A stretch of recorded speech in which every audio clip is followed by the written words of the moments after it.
자, 이번에 알아볼 내용은 우리 실제 상속재산을 처분하고 나서 세금 폭탄을 맞은 사례인데 한번 사례를 한번 보겠습니다. 회사원 김 씨는 아버님이 사망을 하셨어요. 무남 동료의 외동딸인데, 그래서 상가 건물과 예금을 물려받고 3개월 후에 처분을 했습니다.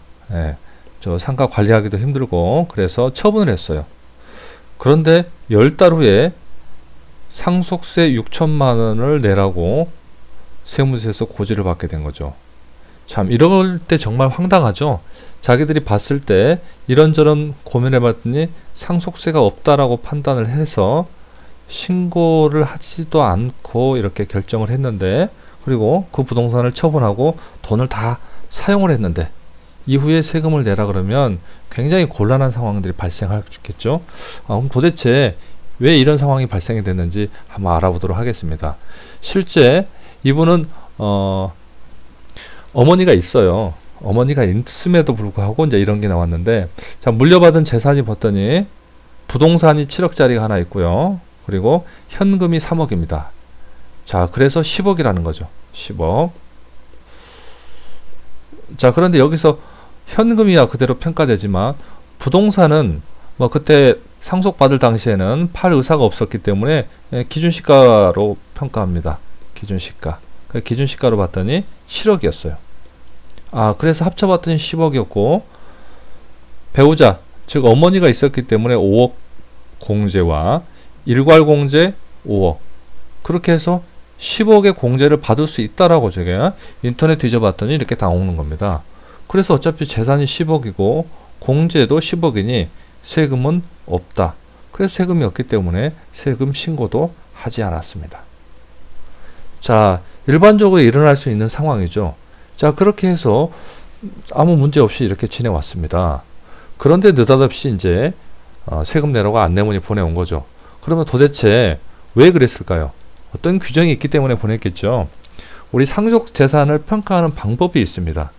어떤 거냐 하면, 상속재산은 얼마짜리를 받았느냐, 실질적으로 얼마짜리냐, 이 금액 얼마짜리를 받았느냐가 가장 중요한 건데, 국세청에서는 상속 당시에 가격을 알 수 있는 현금 같은 경우는 하지만 알지 못하는 경우는 상속 개시 6개월 전후로 따집니다. 6개월 전후에 실제 매매한 금액이 있다. 그런 금액이 확인이 되면 그 금액을 상속 당시 평가를 하게 됩니다. 그렇군요. 그러면 상속 당시 6개월 전, 6개월 후에 다 6개월 내죠. 그러니까 상속 당시 전 6개월, 상속 후 6개월 이 안에 거래된 금액이 있다. 매매한 금액이 있다 그러면 그 금액으로 평가를 한다라는 겁니다.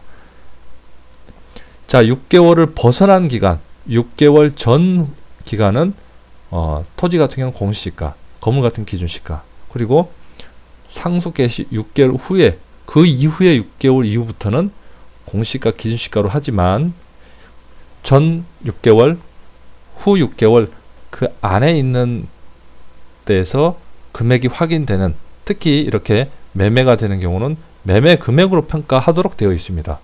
이런 규정이 있었다라는 거죠.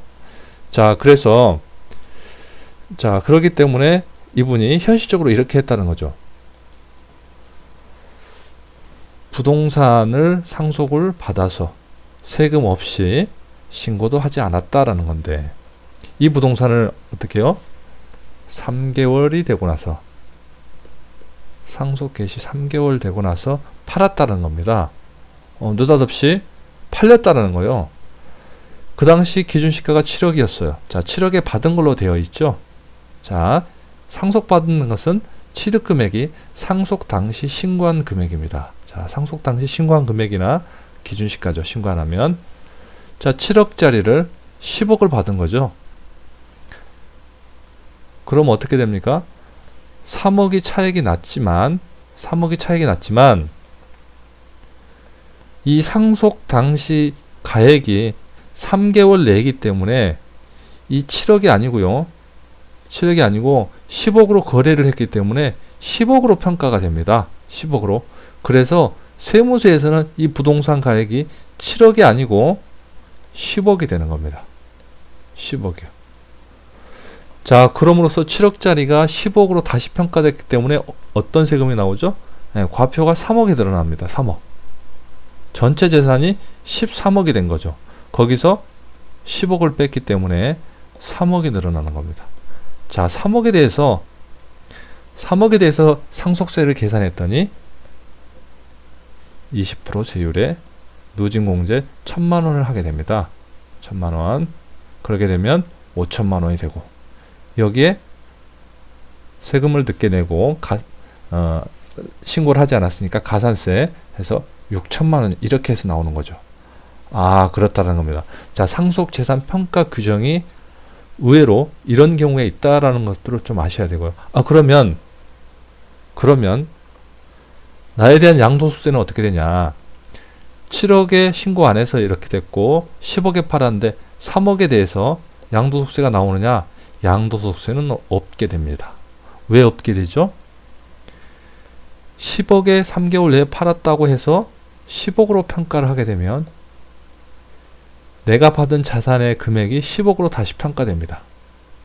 그래서 세무상 10억에 받아서 다시 10억에 판 걸로 돼서 양도소득세는 없고, 나중에 오히려 상속세가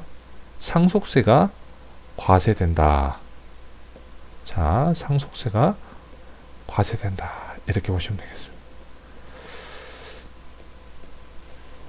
자, 우리 상속과 관련해서 이렇게 재산 정리하는 것도 중요하지만, 자, 처분에 따라서 상속세가 늘어날 수도 있고 양도소득세가 줄어드는 경우도 있겠죠. 자, 우리 이런 것들이 잘 우리가 현실에서 좀 알기가 힘든 내용입니다. 그래서 이런 내용들을 알고 계시면 상속과 관련해서 좀 의사결정이 좀 쉬울 것 같고요. 또 주변에 재산이 많지는 않지만 상속 재산에 대해서 이렇게 처분 의사결정할 때 이런 도움을 줄 수 있다면 굉장히 소중한 그 자료가 될 수 있을 것 같습니다.